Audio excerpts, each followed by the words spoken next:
الحمد لله الذي يجزي المتصدقين ويحرص على المنفقين ولا يضيع أجر المؤمنين. أحمده سبحانه على نعمه العظيمة وصفاته الكريمة وآلائه الجسيمة، وأشهد أن لا إله إلا الله وحده لا شريك له، الرب الرحيم الجواد المحسن الكريم، خزائنه ملأى ويداه مبسوطتان ينفق كيف يشاء. وأشهد أن محمدًا عبد الله والرسول، النبي الأمين والرسول الكريم، صلوات الله وسلامه عليه وعلى آله وأصحابه الذين كانوا يسارعون في الخيرات ويتنافسون في الطاعات، وسلم تسليما كثيرا. وبعد. Allahun e madh e falenderojmë për të gjitha mirësitë dhe begatitë që na i ka dhënë. Në veçantë e falenderojmë për mirësinë dhe begatinë e Islamit. Salavat dhe selamet e dërgojmë pejgamberit sallallahu alaihi wasallam, shokëve të tij fisnik prima, të cilët ishin të parët që e filluan këtë rrugë, dhe të gjithë muslimanëve që do ta pasojnë këtë rrugë deri në ditën e gjykimit. O ju robër të Allahut, Allahu subhanahu wa ta'ala është mbreti i mbretërve. Allahu i jep pushtet kujt të don dhe ja merr pushtetin kujt të don. Allahu i jep krenari kujt të don dhe ja merr krenarin dhe e nënçmon dhe e poshtërson atë që don. Mbretëria e qiellit dhe e tokës ka vetëm Allahu subhanahu wa ta'ala.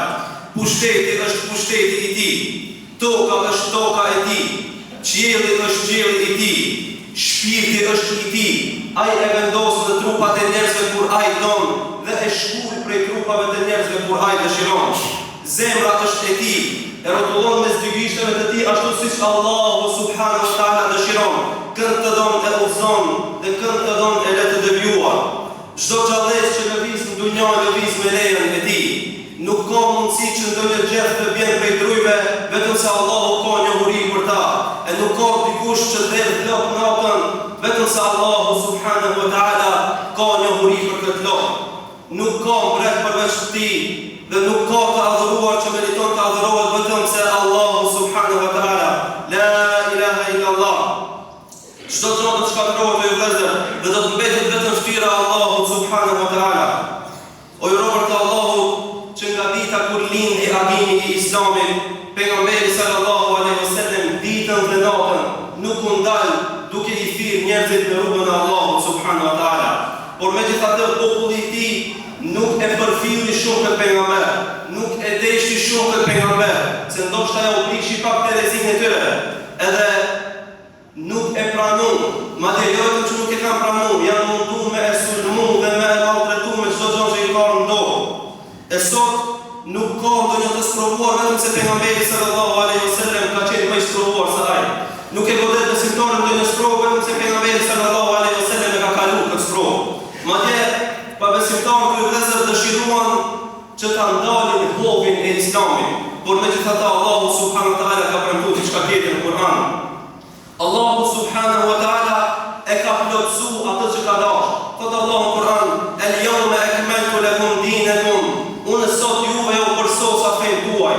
Jo vetëm që e ka përmbush, jo vetëm që e ka dërgu, por e ka dërgu në formën më të mirë dhe ka përsos atë. Wa atmamtu alaykum ni'mati, dhe i plotësova mirësitë e mia ndaj jush. Wa raditu lakum al-islam dina, edhe jam razi që Islami të jetë feja juaj. Nuk ka krenari për neve vetëm se me këtë Islam. Nuk ka fitore, nuk ka lavdi, nuk ka madhështi vetëm se nëpërmjet Islamit. Kudo që tjetë e vërteta dhe e drejta besimtarit do tjetë aty. Na përmes Islamit të vëllezër ishim populli më i mirë. Na përmes Islamit të vëllezër çliruam perandorinë të mëdha, e çliruam perandorinë e persianëve, e çliruam perandorinë e bizantinëve, e çliruam një ditë Andaluzin, e pastaj Kutsin, e pastaj Konstantinopolin vetëm nëpërmjet Islamit. E Islami ju dha krenari muslimanëve në 4 anë të botës. Mbotën drejtësinë në përbot edhe ajo i dha frytat e veta. Edhe e përhapëm mes njerëzve thirrjen më madhështore që sot edhe te vendi ynë 5 herë thirrë fjala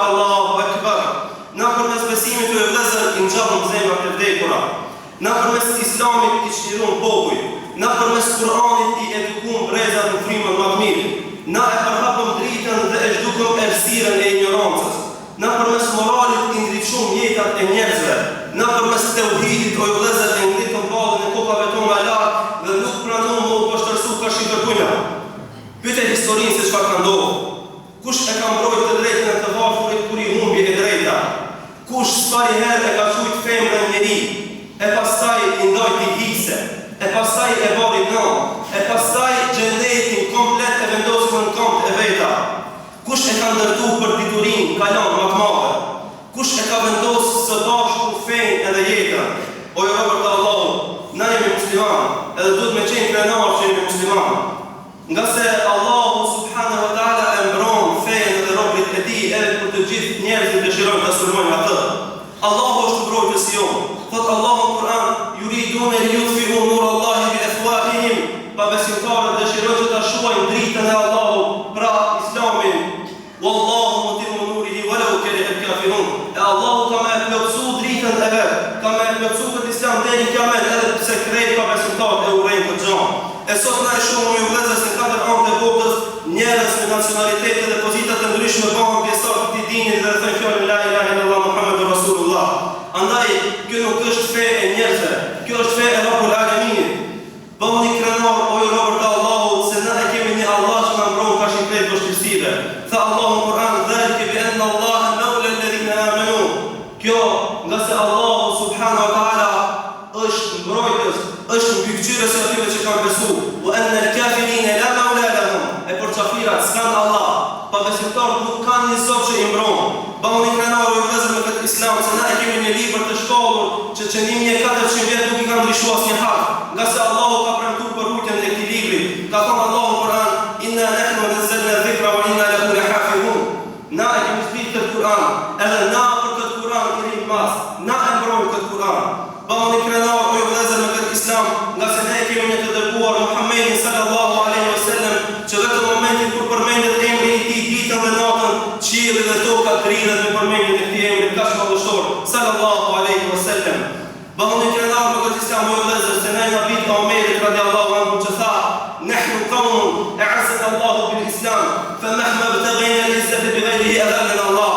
Na jemi popull që Allahu na ka bërë krenar me këtë Islam. E kudo që kërkojnë krenari tjetër jashtë Islamit, ka me na poshtërsu dhe ka me na nëshmu Allahu subhanahu wa ta'ala. E përkujtoj rastin e Bilalit radiallahu anhu kur mushrikët e Mekës e vendosën gurin e madh mbi barkun e tij. Mbi barkun e tij edhe i thanë: "Thuaj se Lati dhe Uza është Zoti jon." Bilali radiallahu anhu nuk tha diçka tjetër në gjuhën e tij, vetëm se tha: "Ehadun ehad." Allahu subhanahu wa ta'ala është Zoti një dhe nuk ka zot tjetër përpas tij. Madje prej rasteve më madhështore është kur Omeri radiallahu anhu e nisi ushtrin kundra bizantinëve. E në mesin e tyre, bizantinët i zunën rrok 300 prej muslimanëve në krye me Abdullah ibn Huwazat as-Sahmiu radiallahu anhu. Edhe pastaj mbreti kërkoi që Abdullahu t'ia puf kokën e tij nëse don me lëshu. Abdullahu radiallahu anhu refuzoi që t'ia puf kokën e tij. Edhe mbreti urdhëroi që të ndizet një kazan i madh me vaj, edhe një nga një filloi me i fut muslimanët në kazan, derisa nuk ngeleshte vetëm se eshna e tyre. U djeg i pari, e u djeg i dyti, e u djeg i treti, e kështu me radhë, derisa Abdullahu u piklupa. Edhe ushtria shkoi me nxitim e thirrën mbretin, thë o mbret, ndoshta Abdullahu i ka ra pishman, ka mundësi me ta puf ballin. Edhe mbreti përsëriti Abdullahu dhe i tha: "Për çka po piklohesh, a mos i ke ra pishman, vlen oferta halal." Abdullahu radiallahu anhu tregoi madhështinë që ka dhënë Allahu subhanahu wa ta'ala në zemër. Tha: "Wallahi, kisha dashur që të kem jetë sa kam qime në flokë. E që të vinë këtë kazan të vdeset të ngjallën përsëri. Të vinë këtë kazan të vdeset të ngjallën përsëri që të dalë para Allahut them që shtu na ka bërë krenar Islami." Pastaj mbreti e morë se kjo punë nuk është legale.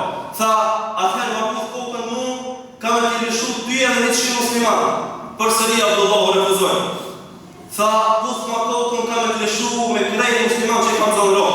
Pastaj Abdullahu radiallahu anhu, Abdullah ibn Huwazat as-Sahmiu bani kompromis me mbretin. Edhe filloi dhe ja pufi kokën mbretit të bizantinëve. Edhe u nisën për Medinë pasi që lëshoi mbretin. kur shkon me Medinë vetëm se kishte mri kamelit të Omerit radiallahu anhu, edhe kishte dalë me i prit Omerit radiallahu anhu në hymjet e Medinës. Edhe tha Omerit radiallahu anhu një shprehje shumë të madhe. E ka hak çdo musliman që e ka kanë Abdullahun me akuz ballin e vet për krenarin që e ka dhënë Islami. Edhe Omeri radiallahu anhu i bari e kufi Abdullahun. Kjo është krenaria që ka jep Islami nëse ti e përqafon Islamin me ngull dhe me të vërtetë. Andaj, na jemi musliman me vëllezër. Na jemi musliman. Kur themi që na jemi musliman, e para gjë që duhet të na shkon mend është krenaria dhe nderi që na jep kjo fe. Nga se momentalisht jemi në një kohë ku krejt armiqtë e Islamit janë bërë bashkë kundra një feje. Edhe krejt këta armiqtë po dojnë me e poshnu Islamin që ato që Allahu ka premtuar se ka me e mbaru dhe ka me dalë çash. Andaj, çdo gjë që servohet për perëndimin konkretisht prej mediave dhe prej të fliqurve është që musliman t'i vanë pandjenja, është që musliman mos t'kenë dajnë dhe tjetër vetëm se me hangër edhe me pije dhe kaq. Në u mjaftu çështja e besimtarit me të hangër dhe me të pime. Por jo e vëllezër, kjo te na nuk pi ujë. Kjo te na nuk pi ujë, nga se na jemi musliman. Na kemi histori, na kemi çështje madhështore në mesin tonë, na kemi figura fisnike që nuk mrihen, na kemi personalitete